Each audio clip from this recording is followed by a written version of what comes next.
완전히 그분 페북을 보면 심리가 딱 드러나 있는데 아, 그렇습니까? 네, 밤에 잠 못 자고 하루에 두세 개씩 올리고 얼마 전에 이제 여유를 수가 불법당원 없습니다. 건이 있었는데 잘 넘어갔어요. 그거 잘 넘어갔죠. 그 사진도 잘 넘어갔고 그 사진은 사진이요? 그때 뭐 정춘 대통령이 와 찍은 사진이 그거는 뭐 연합이 오번에 합성이 오버 사진 돼갖고 그러니까 연합에 물어보니까 예. AI 프로그램을 돌렸대요. 그러니까 AI라고 판독이 나왔대요. 아. 그러니까 AI 프로그램을 통한 보정이었는데 예, 이걸 합성으로 생각하고 해버린 거죠. 연합이 제대로 오번해버린 거죠. 그 오래전에 하수처리 문제 있잖아요. 예. 그걸 내가 좀 다뤄볼까 했는데 좀 오래된 문제라. 그건 심각한 문제입니다. 그러니까 심각한 제가 문제. 그래서 오늘도 언급을 한번 했었는데 그러니까 그 조사 결과가 끝나고 나서 그 결과 조치를 해야 되는데 2년 동안 방치를 해놔버렸어요. 근데 이게 왜 심각하냐면 외국 같은 경우는 지하수 오염수 문제는 저 터지잖아요. 예. 그러면 그 주민들을 서서히 죽이는 거거든요. 그래서 바로 실형이 떨어져요. 외국은 가까운 일본만 해도 그럽니다. 미국도 당연하고. 근데 우리나라는 아직 그 문제에 좀 관대하긴 한데 저 문제를 저렇게 이제 나중에 알았다고 쳐요. 그럼 좀 이제 두 가지 문제가 생깁니다. 첫 번째는 제가 구청장 비서실장을 4년 해봤거든요. 꼭대기에서 행정을 다 다뤄봤어요. 저 심각한 문제가 보고가 안 됐을까? 그게 제 의문 1번. 됐다요. 무조건 됐답니다. 최소한 비서실장한테는 됐다.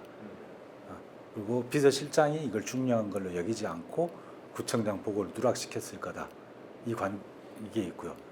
두 번째는 보고했는데 큰 문제를 인식을 안 한 거죠. 구청장의 가치관의 문제죠.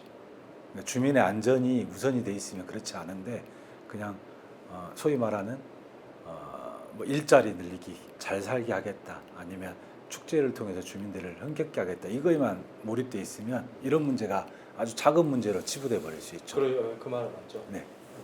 그리고 이제 그때 당시에 저 마치 그 자기는 책임이 없는 것처럼 그렇게 답변을 했어요.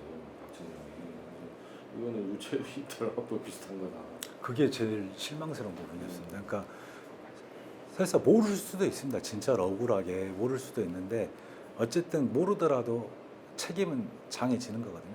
책임지는 모습을 보여야 됩니다. 그렇죠. 근데 그 모습에서 완전 빠졌죠. 유체이탈 화법 잘 말씀하셨는데 마치 직원들이 자기한테 보고 안 하고 누락시킨 것처럼 그렇게 해서 나중에도 그냥 직원들만 3명, 4명 징계 처리하는 걸로 끝내버리고 넘겨버리는.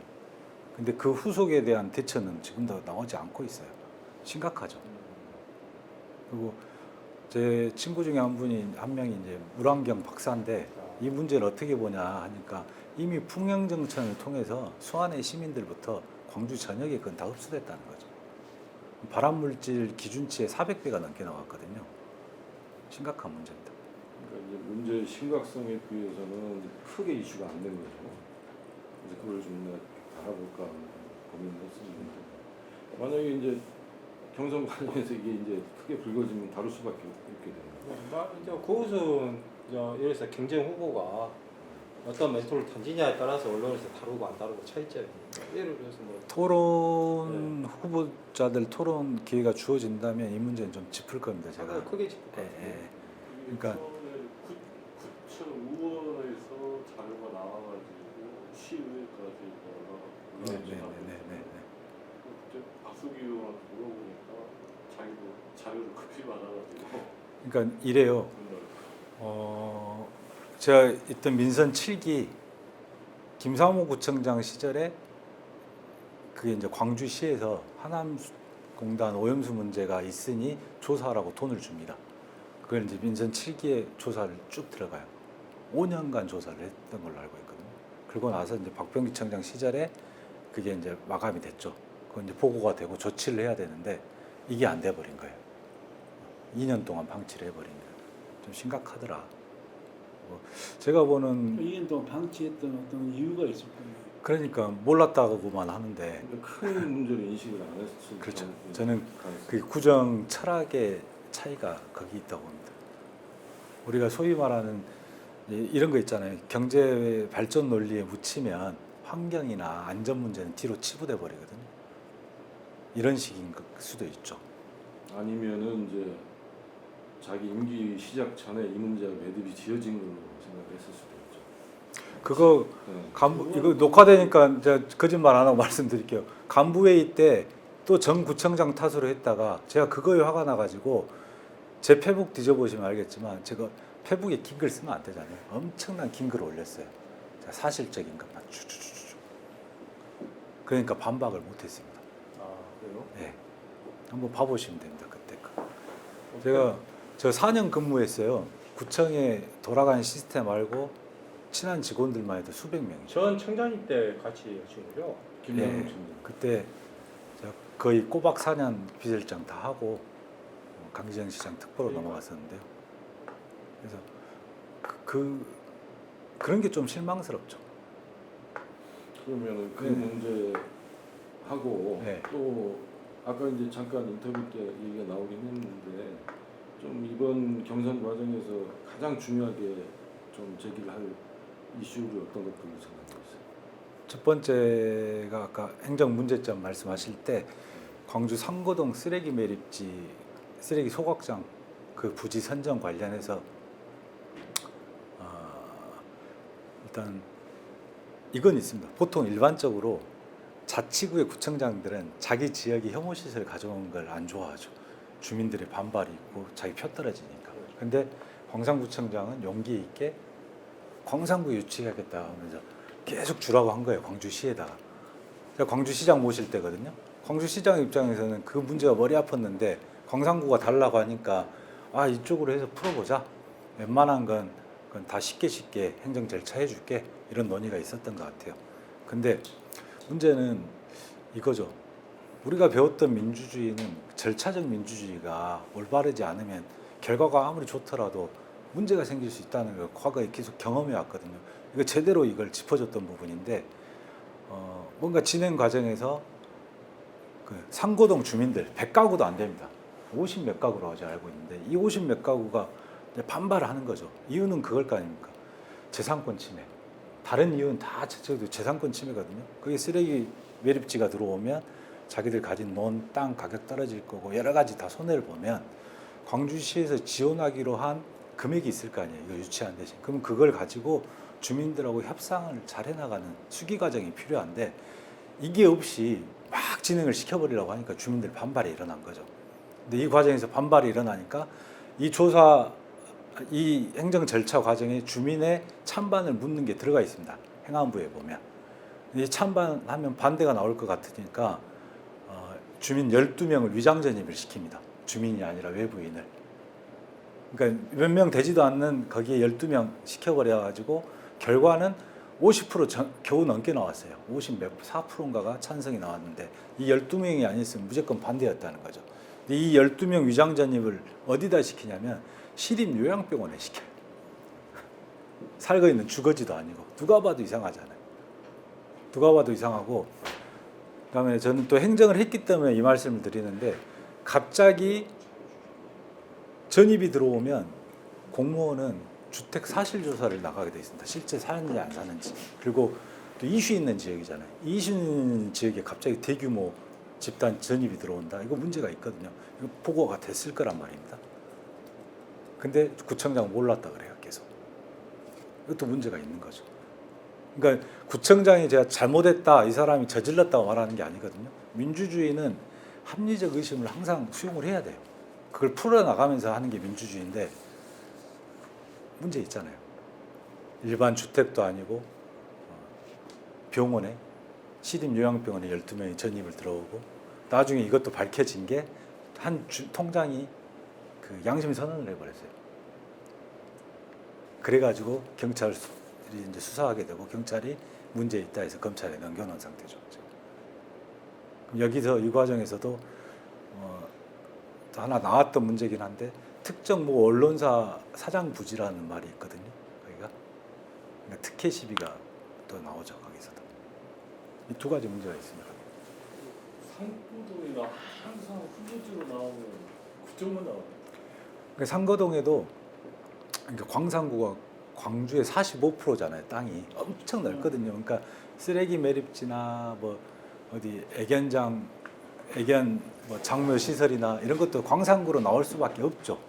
그럴 수밖에 없는데 그거를 우리가 지금까지 배웠던 그 합리적 민주적 절차에 의해서 진행을 하면 주민들도 수용을 할 건데 그런 게 없이 밀어붙여 버리니까 항상 문제가 생긴 거고 이 쓰레기 매립지 소각장 이 부지가 그런 것 같습니다. 우리 지자체, 지방자치가 중앙 정치를 보고 지금 답습하는 거랑 똑같다고 생각해요. 지금 답습하는 거랑 똑같다고 생각해요. 중앙 정치가 어느 정도 협업 상태를 유지해 가면서 여야가 이렇게 좀 싸움을 하더라도 서로 간에 어떤 대화로 해서 대화 정치가 필요해야 되는데 그러지 못하니까는 중앙에서 보는 거 물이 아래로 흐르지 않습니까? 그러다 보니까 지방 정치도 이렇게 하면 되겠구나. 선례가 지금 어디냐면은 중앙 정치예요. 근데 그 정치가 그대로 내려다 보니까는 지금 중앙 정치가 개판이 되는 것 같아요, 지금. 근데 그런 부분에 있어서 지금 나중에 이제 청장님이 만약에 된다 하더라도 의회 관리를 이제 못하죠. 의회 관리라기보다는 자꾸 의회 정치를 어떻게 잘 같이 통일받기 같이 잘 맞물려서 갈 수 있는 그것을 합리적인 그렇죠. 방법을 청장이 그것도 찾아내야 될 부분이에요. 의회만 타가지 맞습니다. 말고. 지방자치는 주민의 삶과 가장 가까운 행정기관이잖아요. 그러니까 중앙행정하고 다릅니다. 그러면 우리가 방향이 맞다면 너무 속도에 얽매이면 안 돼요. 속도는 조절해 가면서 가야 되는데 이게 이제 구청장이 자기 욕심이 있거나 뭐 특정인을 염두하는 일을 한다거나 아무래도 그럴 수도 있잖아요. 정치인은 선출이 되기까지 수많은 사람들한테 도움을 받고 올라오기 때문에 되고 나면 그걸 합법적인 선에서 갚아주는 것도 일이라고 생각합니다. 합법적인 선에서는. 지금 그러니까 일부 어떤 분들은 너무 빠르다. 지금 하는 행태가 대통령이 깡패 같다. 이런 소리도 하는데 공감하는 부분이 없지는 않습니다. 근데 광주 전남 행정통합 뭐 이미 수년 전부터 이야기가 나왔는데 이게 항상 선거와 맞물리다 보니까 자기는 일단 되고 본인은 되고 그 다음에 했으면 좋겠다라는 이런 논리가 계속 뒤쳐져 왔거든요. 광주 전남 메가시티 구상은 이게 광주 전남이 결국 앞으로 살아가야 될 미래 방향이라고 이미 제시되어 왔는데 이걸 이번 선거에 광주 전남을 최초로 하지 않으면 안 된다는 대통령의 큰 결기가 있었던 것 같아요. 그게 대통령은 자기 임기 5년, 이제 1년 지났다 오면 4년 동안 광주와 전남에 포상을 해주고 싶어 하시는 것 같아요. 제가 들어보면 항상 쓰시는 말씀이 특별한 희생이 있었던 곳에는 특별한 보상을 하겠다라는 발언을 자주 반복하시거든요. 그거에 대한 지금 견해가 이게 크게 작동을 한 것 같고요. 그리고 이제 전국적으로 보면 결국 지방 소멸과 그다음에 지역 균형 발전을 위해서는 통합이 돼야 되거든요.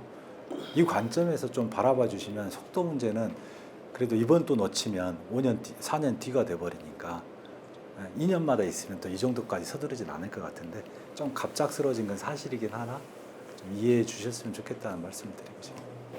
그래요. 그러면 지금 이재명 대통령이 어떤 특별한 곳에 특별하게끔 보상을 해주신다 했는데 이게 지금 우리가 이 처해 있을 때 만약에 1월부터 7월, 6월 말에 7월 1에 특별시 제정을 한다 이제 선포를 한다 하니까 네.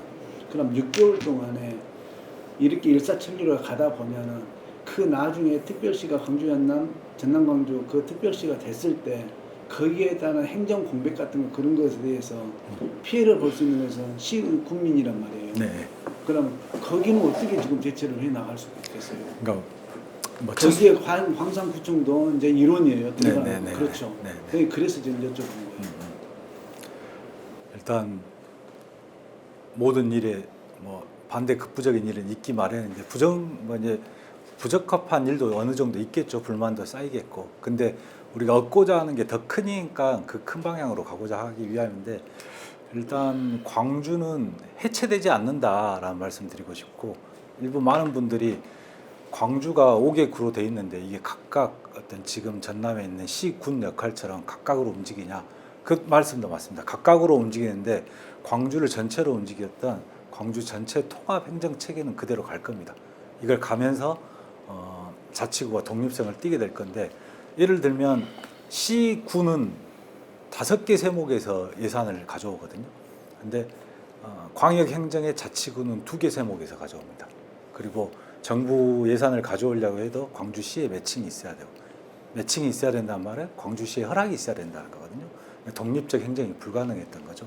이게 이제 가능해지는 거고, 그러면 예산 규모도 커지고, 그다음에 각 지역의 특성에 맞는 그런 말 그대로 자치 분권이 실현이 제대로 될 거다 이래 보고, 일부 우려하는 광주의 해체 부분에 대해서는 어떤 분은 광주 특례시를 둬서 관장하게 하자, 뭐 그런 분도 있는데, 제 생각에는 그건 옥상옥 같고요. 그렇게까지는 필요 없고, 기초 단체장 뭐 협의체라든지 아니면 광주 같이 뭐 광주청 이런 식으로 해서 광주의 5개 구는 교통편부터 전부 다 연결돼 있잖아요. 여러 가지가 이런 거 그대로 유지시키면서 나머지 이제 특성을 가지고 가게 하면 되는 거고, 저는 이제 광주보다는 걱정하는 게 동북권이에요. 제가 얼마 전에도 여수에 조문을 갔다 왔는데 동북권 분들은 반대합니다. 엄청나게 반대합니다. 과거에 전남대 여수대 통합할 때도 여수대 한의대를 주기로 했고 여러 가지 했는데 약속을 지킨 게 하나도 없다. 앞으로 이 통합을 추진한다면 일단은 반대하지만 대통령이 명문화하지 않는 이상 우리는 원치 않는다. 차라리 경상도에 붙여주라. 그 정도로 반발했어요. 근데 그럴 만 하겠더라고요. 그리고 아까 특례시 잠깐 이야기했는데, 광주가 광주만 위해서 특례시를 가져가면 여수, 순천, 광양도 특례시 만든다 할 거고, 동북권, 남북권도 각각 특례시를 만든다 할 거예요. 그러면 이 통합 취지에 안 맞아 버리죠. 이 통합 취지는 딱 2가지만 생각하시면 됩니다. 지역 소멸과 지역 균형 발전, 이걸 하기 위해서 하는 거고, 어쨌든 이렇게 되면 서울시에 준하는 지위를 주겠다고 했잖아요. 특별시에. 서울 특별시장만 그 대통령 회의에 들어가거든요. 국무회의에 들어가거든요. 장관급으로 들어가는데, 광주시장도 이제 뭐 일주일에 한 번, 2주일에 한 번은 대통령을 바로 뵐 수 있는 거죠. 바로 뵐 수 있다는 것은 광주시의 현안이나 의견을 직보를 할 수 있는 그 경로가 생긴다는 거거든요. 제가 이제 이 정치 행정에 있어 보니까 예를 들어 광산구청에서 청와대 의견 하나 전달하려면 엄청난 절차와 시간이 걸려요. 우리가 주로 했던 게 뭐였냐면, 광산 이야기하셨으니까 제가 광산에 있으면서 인구는 얼마 안 되지만 되게 불균형적이라고 봤던 게 도시와 농촌이 공존을 하잖아요. 광산구가 1987년에 직관시로 통합되면서 그 농촌이 도시가 돼버립니다. 동으로 돼요. 동.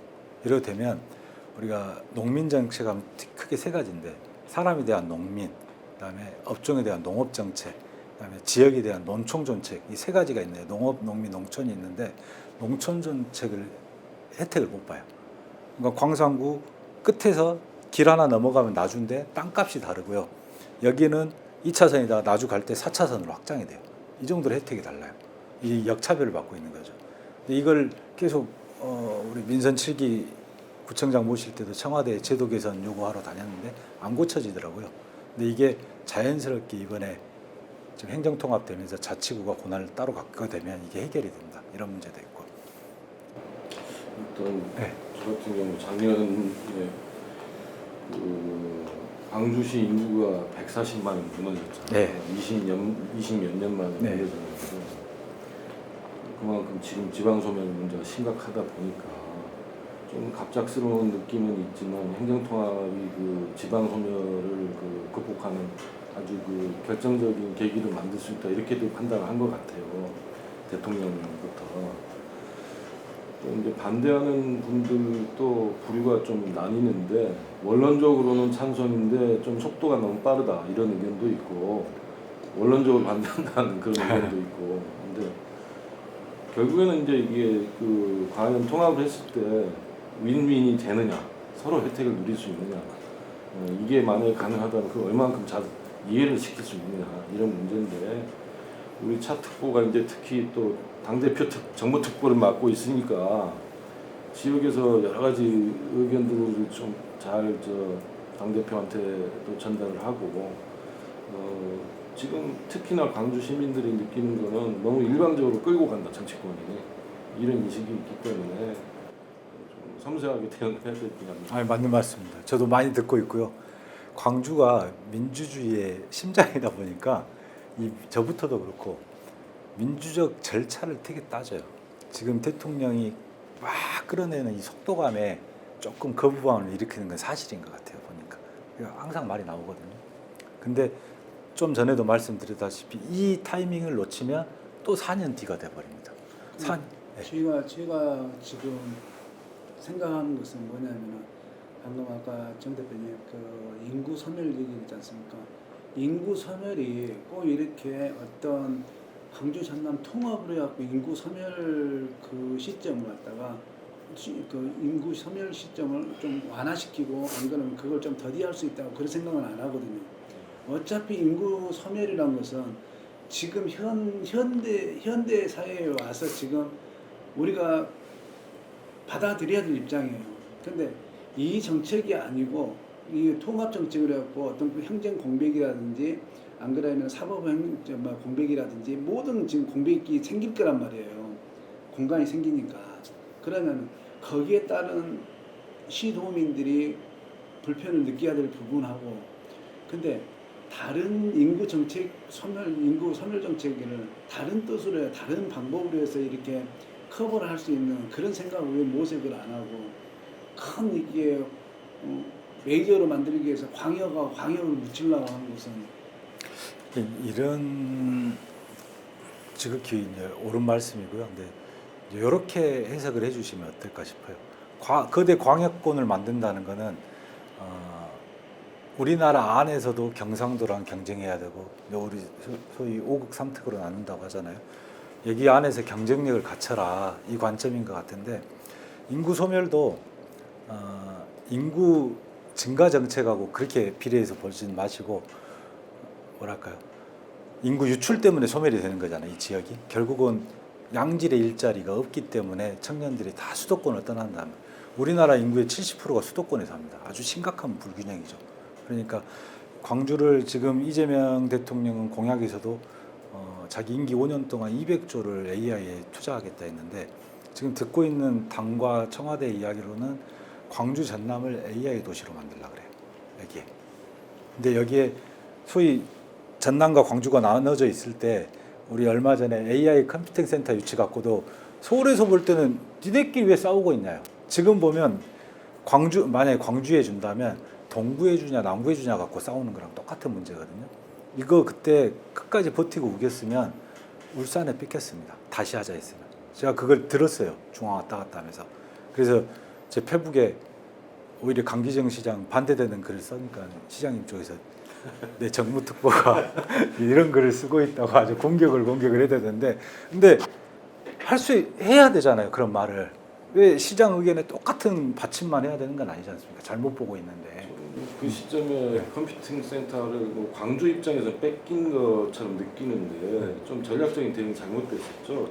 처음에 뭐 1차 무산이 됐을 때 그때는 이미 이제 기업 논리가 작동이 되는 시점이었기 때문에 거기에 맞게끔 준비를 하고 대응을 했어야 되는데 광주시에서는 이게 이제 여론 조성을 해가지고 정치적인 운동 비슷하게 모이고 갔거든요. 좀 문제가 있었다고요. 그리고 뭐 지난 이야기지만 시장님은 계속 대통령이 약속을 안 지켰다 그러는데 제가 광주 시당에서 정책 전문위원 하면서 광주 대선 공약을 저도 포함돼서 같이 만들었어요. 공진선 교수랑 짜가지고 그 팀을 짰던 게 접니다. 공약을 제가 다 알고 있어요. 그렇게 구체적으로 올라가 있지 않아요. 근데 그거를 안 지켰다고 표현하시니까 난 좀 이해가 안 됐죠.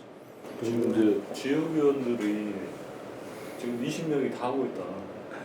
너무 밀실이 아니냐. 그런 의견들 많이 나오고 어제 무한 같은 경우는 머리까지 밀어버리고 네. 그리고 어제 그제 것까지는 김영록 지사하고 강기정 씨 몇 달만 안 잡았지 이랬었잖아요. 그런 것들 보면 어떠세요?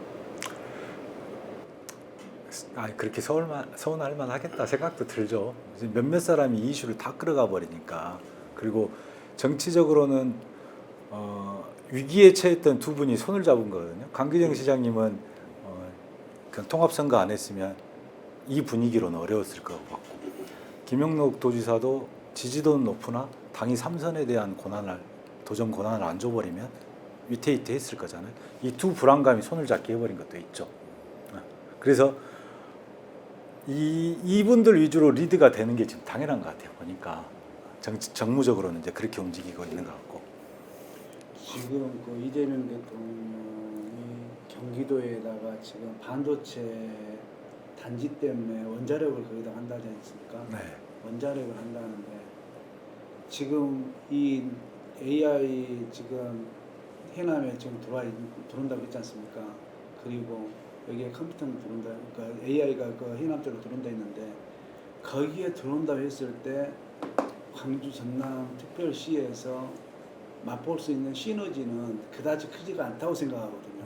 왜 그러냐면 내가 전에 한번 이런 얘기도 거론했지만 아일랜드 같은 경우 구글 지금 AI 센터가 들어와 있어가지고 거기는 처음에 그 유치할 때는 어마어마하게 사람들을 환영하고 난리였어요.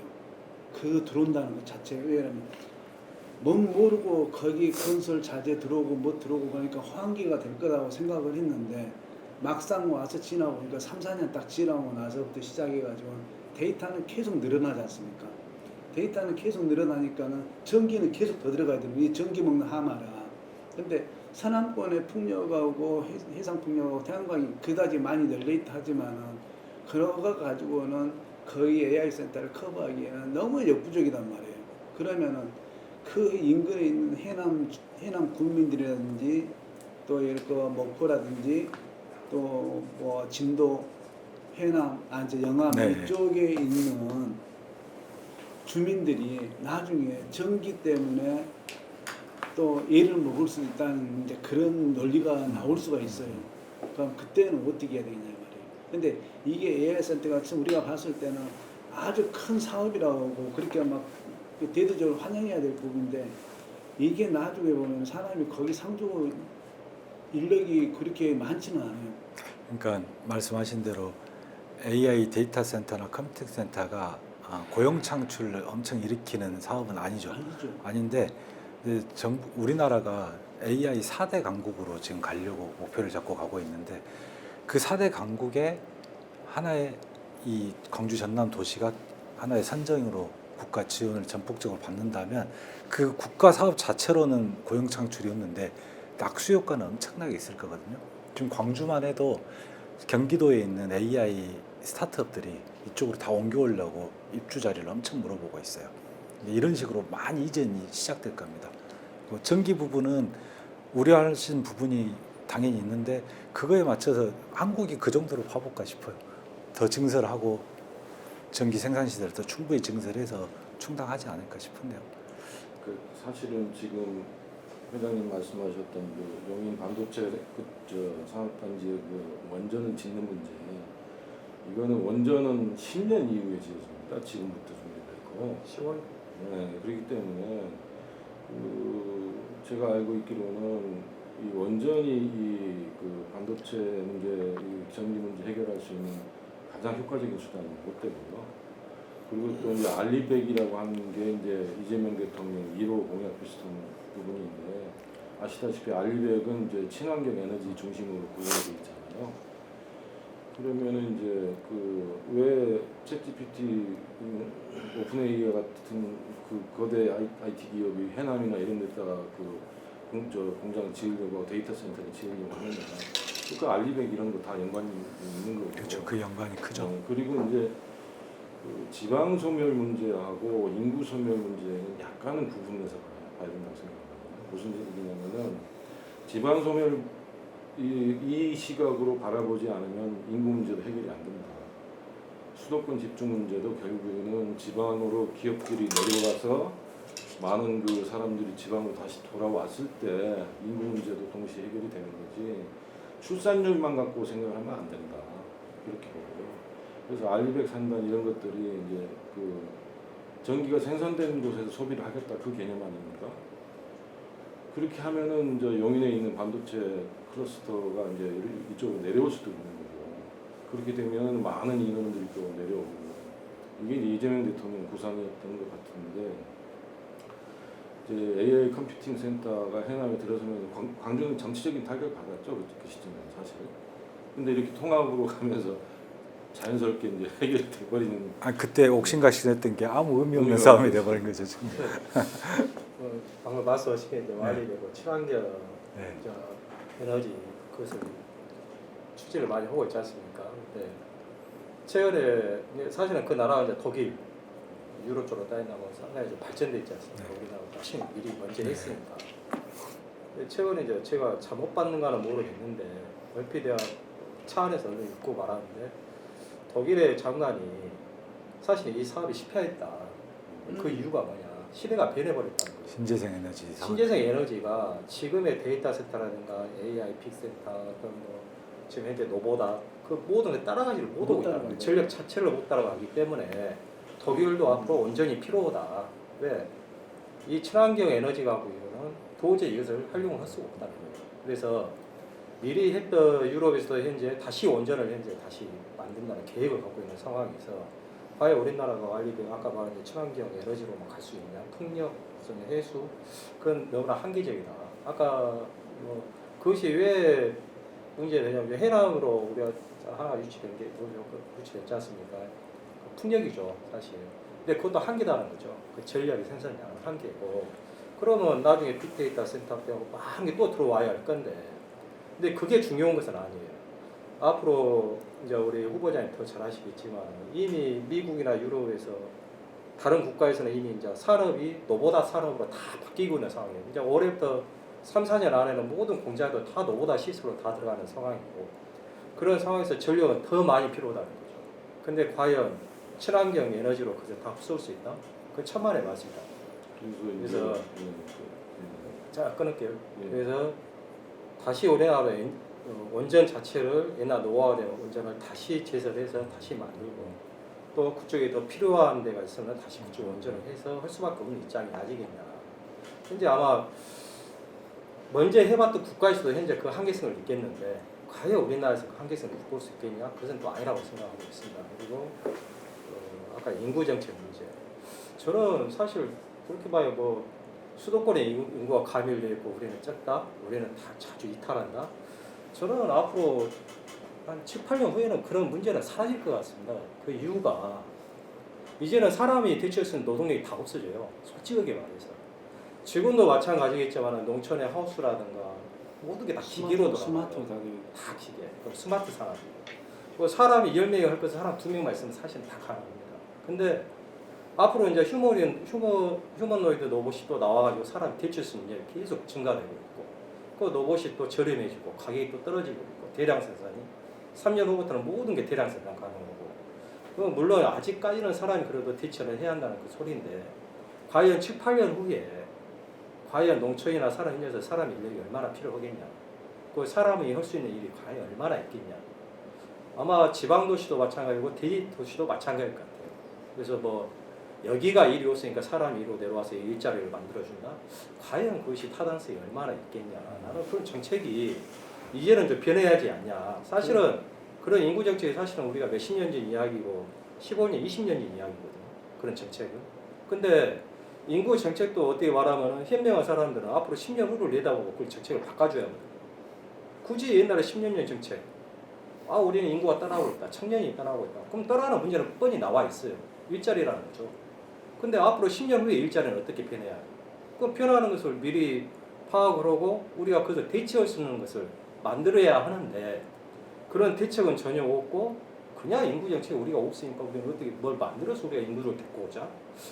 나는 앞으로 이 시대의 변화에 그것을 좀 뒤떨어지지 않는 생각이냐 그렇게 생각하고 있어요. 솔직히.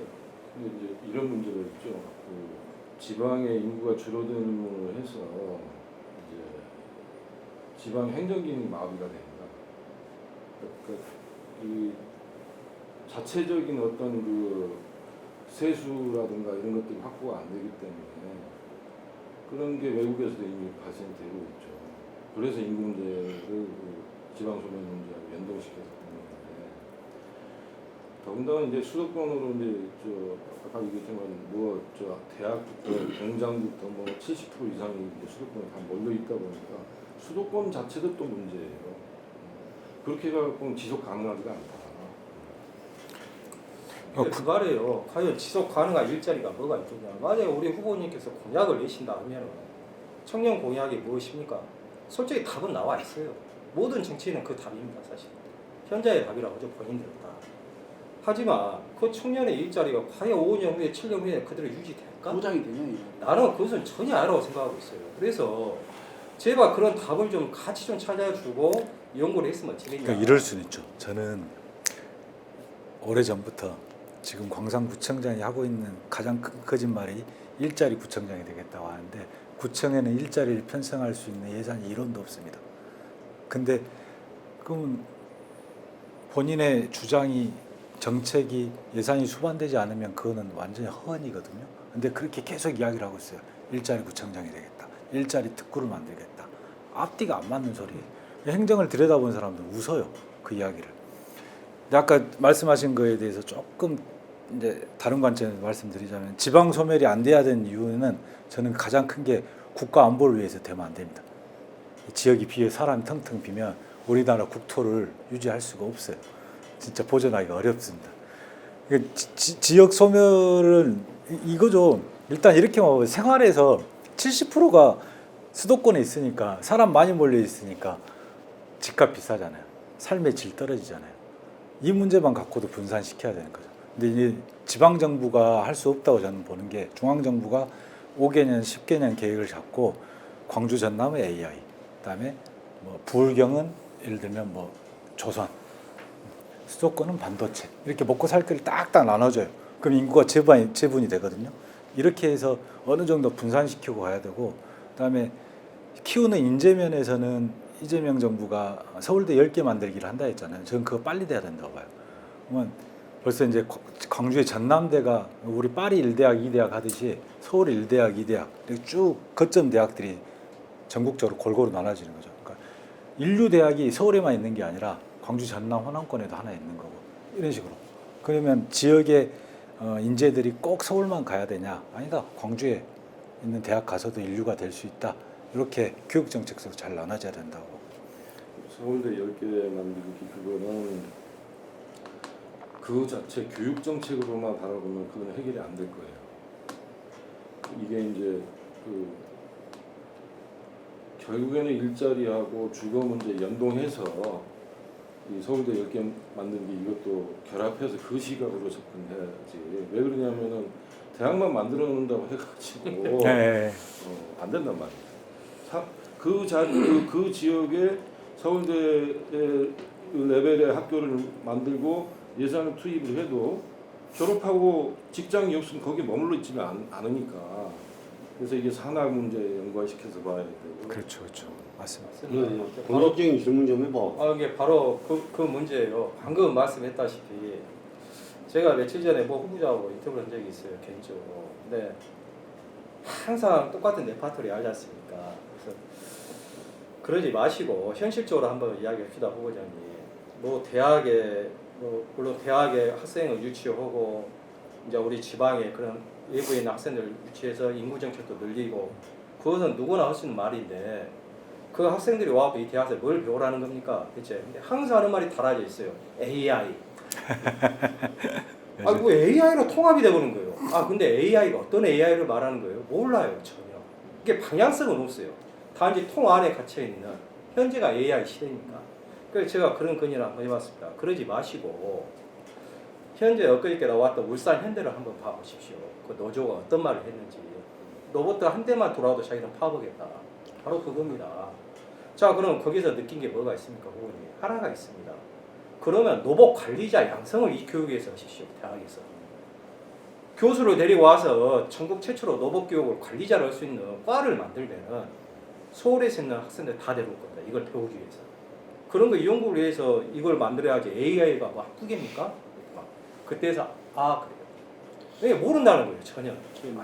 나는 지금 광주 장남이 AI 데이터 센터가 내려오고 어떤 신재생 에너지 그 단지가 클러스터가 만들어지고 그거보다는 이 지역의 대통령 위정자 중앙에 있는 위정자들이 가져야 될 마인드가 어떤 마인드로 해야 되냐면 이 지역 특성에 맞는 산업을 육성하는 게 가장 크다고 생각해요. 색다른 AI를 가지고 여기다 앉혀놓지 말고 여기 강주 전남 1차 산업이 거의 이주지 않습니까? 농토가 이렇게 넓고 광활하고 그러면은 여기에 관련된 것을 시스템으로 바꿔줘서 여기에 사람 청년들이 와서 정말 양질의 어떤 1차 산업을 할 수 있는 그 시스템을 중앙정부에서 만들어준다고 했을 때 여기는 인구 소멸 정책에 정말 부합하는 정책이라고 생각합니다. 근데 여기다 뜬금없이 AI 센터, 데이터 센터 갖다 놓고 뭐 신재생 에너지 센터, 클러스터를 만들어 가지고 여기 한다 하면은 여기에 인구 소멸은 자멸한 거 똑같아요. 자멸 똑같아요. 지금 있는 거는 왜냐면 그거 하나만 떨렁이 있지. 나중에 여기 인구 소멸이라는 거는 어쩔 수 없는 것이에요. 그렇지만 지금 중앙 정치를 하신 분들이 여기를 정말 아까 이재명 대통령이 특별하게 지원해 주셨다 했을 때는 이 지역에 맞는 이 도농에 맞는 그 정책을 해서 청년들이 그러지 뭐. 청년들이 내려와서 정말 스마트적으로 AI 필요한 AI로 가지고 농사를 지을 수 있는 1차 산업을 활성화시킬 수 있고 여기에서 아까 송 대표님 말씀하신 것 같이 아이들이 놀 수 있는 공간, 젊은 사람이 오면은 무조건 아이들이 생기지 않습니까? 그런 정책을 해줬을 때 가장 부합하다 생각이 나는 여기가. 그래서 제가 한때 작년에 강하게 이재명 대통령 이제 당선되자마자 대통령실에 그 지방 소멸 대응 수석실을 만들어야 된다 칼럼을 썼어요. 국회의원들한테 보내고 했었는데 이재명 대통령이 이 문제의 심각성은 잘 알고 있는데 여러 그 발언들을 보면 잘 알고 있다는 거를 느낄 수 있거든요. 근데 이제 제가 말씀드렸다시피 예를 들면 서울대 10개 만들기라든가 알리백 상단이라든가 이걸 종합적으로 바라보고 이 정책을 추진을 해야 되는데 따로따로 나눠서 추진했을 경우 실패할 가능성이 높다. 그리고 이제 원전 문제 말씀하셨는데요. 저는 개인적으로 이 문제가 풍력 태양광도 아니고 원전도 아니고 다른 대안이 있다고 봅니다. 근데 그 얘기를 하고 싶은데 지금 그쪽 인구들이 2,000명, 700명 들어요. 그런데 이 빠져나가는 사람들이 다 강주 사람들. 그런 걸 보면 어떠세요? 질문 제가 제대로 이해를 못했습니다. 그 지방 소멸 대응해서 기본소득 지금 곡성하고 신화에 있잖아요. 네. 공천 인구 기본소득. 증가가 거의 2,000명에서 한쪽은 2,000명, 한쪽은 700명이 넘게 네. 지금 네. 유입됐거든요. 네. 근데 그 빠져나간 사람들이 다 강주 사람들. 그렇죠. 그런 문제들도 상당히 있거든요. 아, 광주 사람들이 적을 옮겨서 네. 그 시혜를 받는다는 거죠. 여기에 대비해서 저는 이제 광주 전남 통합에 대해서 문제가 뭐냐면 통합되면은 상관없지 저 않아요. 이렇게 생각을 해요. 광산구청장 되시면 네. 인구 증가를 위한 노력을 하실 거 아니에요. 인구요? 예. 아, 뭐 당연히 하죠. 저는 예. 아시겠죠. 네, 네. 뭐 동구청장, 구청, 서구청 다 하다가 보면 결국은 그 인구를 서울서 병원에 내려오는 게 아니라 병원. 전남에서 내려올 거 아니에요. 자, 병원에 네. 사고 처리죠. 사실은 저는 제가 봤을 때는 네. 그래요. 네. 문제는 서울서 수도권서 인구가 내려오는 정책을 펴려면 지방자치단체, 즉 광산구청장만 갖고는 안 된다. 그러면 광산구에 좋은 정책을 펴면 근처에 가까운 장성이나 이런 데서 올 확률이 더 높아요. 인구 소비는 오히려 더 가속화가 되죠. 그래서 이것에 대한 것은 어느 한 개념으로 봐서는 안 되고, 그 다음에 저 왼쪽에 완도에 뭐 보길도나 뭐 수안도 이런 데들은 더더군다나 빠져나올 확률이 크죠.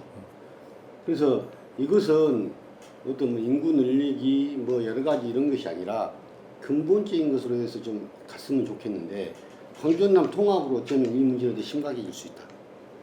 그래서 사실은 전남에서는 인구가 뺏길 걸 우리에서 그래야 반대를 하는 거고요. 저는 사실은 이제 뭐 말씀드리고 싶냐면 정치가 국민을 이롭게 백성을 이롭게 하는 정책이 돼야 되는데 지방자치 30년 동안에 실은 정말로 국민을 이롭게 한 정치가 있었냐.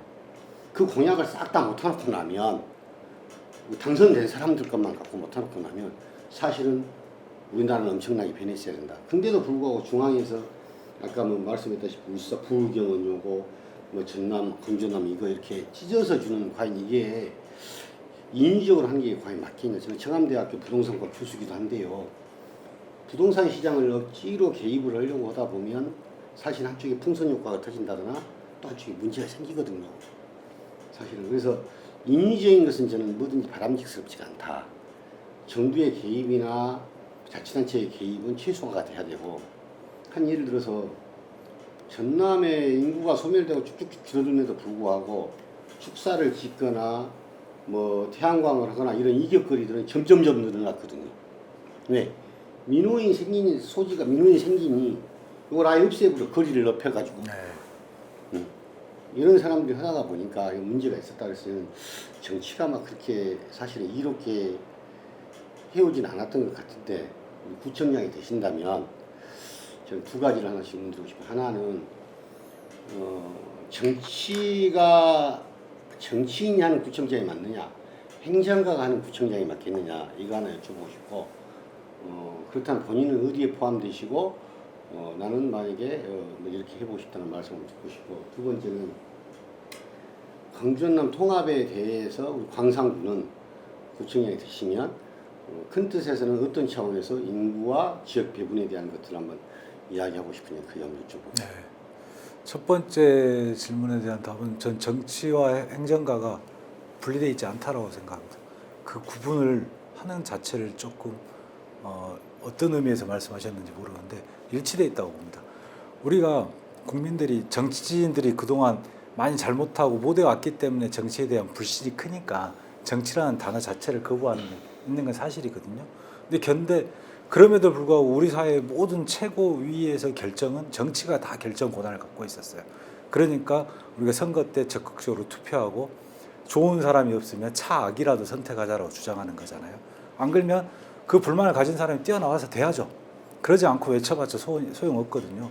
그리고 말씀에 전적으로 동의하지만 조금 저는 약간 다른 의미를 든다면 그 어마어마한 사람들이 조금씩이라도 해서 대한민국이 요만큼 발전해 왔다. 그래도 우리나라 세계 경제 거대 19가 안에 드는 나라 정도로 성장해 왔다. 그게 있고 이제 국민들의 어떤 눈높이와 교육질이 더 높아졌기 때문에 국민들이 정치인들한테 요구하는 요구도 더 커졌잖아요. 그거에 맞게 더 잘할 수 있는 사람들이 나와줘야 된다. 아니 저는 그건 아니고 정치는 방향성이나 어떤 비전 제시라고 한다면 행정은 임신에서부터 요람까지 예를 들어서 시민의 삶을 살피는 거잖아요. 그런데 그런 취지에서 본인은 저는 정치가로서의 이러이러한 방향 제시를 하고 싶고 시민의 삶은 어떻게 하고 싶다는 그런 이야기를 듣고 싶었던 거죠.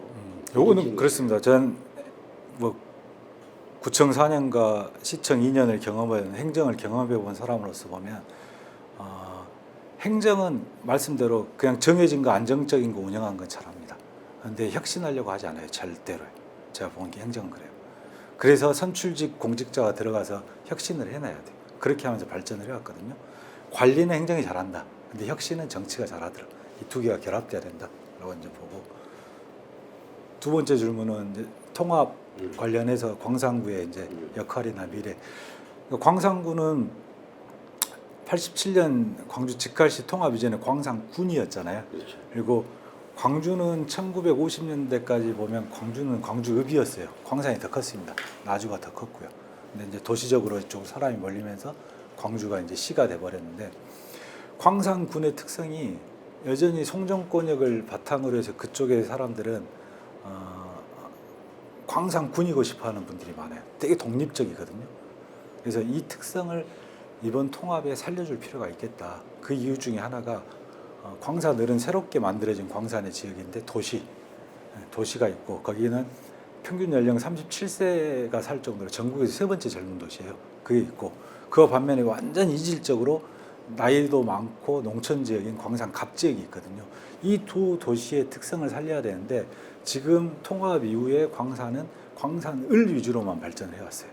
어쩔 수 없었죠. 도시의 성장이 팽창이 그렇게 있어 왔으니까. 근데 아까도 말씀드렸지만 이 농촌 지역을 이렇게 정치인들이 표 안 된다고 수 적다고 놔둘 게 아니라 통합 특성이 맞게 스마트 농촌 지역으로 만드는 계획이 분명히 필요하다. 그렇게 해서 나가면 광산의 역사성과 미래를 좀 담보할 수 있지 않겠나? 좀 이제 그런 생각을 해요. 이게 사실 이제 방금 말씀하신 것 중에서 뭐 광주, 광산구, 뭐 통합, 여수, 여천, 뭐 여수, 광양, 예, 순천, 통합, 예. 아니 여천군, 여수시, 돌산, 예전에, 통합, 뭐 이런 통합에서 보면 순천, 승주구, 네. 승주군 통합 이런 데서 보면 사실은 소외된 지역은 계속 소외돼 버렸거든요. 승주는 거의 없어져 버렸잖아요. 예, 완전히. 제가 승주군 출신인데요. 예. 아, 거의 소멸됐단 말이에요. 네. 그렇게 따지면 사실은 광주 전남 통합으로 인해서 가장 힘든 데는 그 소외된 지역들이 더 많이 소외될 수가 있다. 근데 지금까지 제가 보면 맨날 뭐 돈 퍼주기, 뭐 해주기 막 이런 것밖에 안 돼요, 이게. 이런 것은 좀 제가 봤을 때는 획기적으로 좀 괜찮은 리더들이 나와서 좀 바꿔줬으면 쓰겠다는 생각이 많이 맞습니다. 맞습니다. 들거든요. 회장님도 지금 3시가 다 돼가지고 네. 또 다음 네, 일정 있으면 예. 아니, 되게 좋은 말씀이세요. 나 옳은 말씀이시고. 그러니까 지금 보면은 아까 정치 잠깐 제가 할게요. 정치 그러는데 지금 정치인들 레벨하고 조금만 수령 나왔네. 지금 정치인 레벨하고 지금 국민의 수준 레벨하고 국민이 더 높아요. 맞습니다. 국민이 더 높아요. 지금 정치 수준들은 네. 정말 국민들 못 따라가는데 맞습니다. 지금 정치인들이 자꾸 핑계대는 게 뭐냐면 국민이 이런다고 국민이 이런다고 그렇게만 얘기하는데 국민 절대 그런 사람이 없거든요. 나부터도 안 그래요. 정치인들이 어떤 얘기를 했을 때 왜 나를 갖다 거기에 끼어들이냐 그 정도거든요. 근데 본인들 생각에서 본인들이 이기적인 어떤 그 생각 자체 사고를 해가지고 지금 정치를 이렇게 만들어놨기 때문에 국민들은 절대 그게 안 따라가거든요. 그래서 지금 거기에 우리가 어쩔 수 없이 지금 뽑아놓으세요. 서로 안 하려고 하기 때문에 그 자리가 올라가면은 어차피 개판인 곳에 내가 왜 끼어야 그러고 안 갈라 해서 나온 사람한테 주려고 한 것 뿐이지 정치하고 지금 행정하고 했을 때 우리 국민들 못 따라가.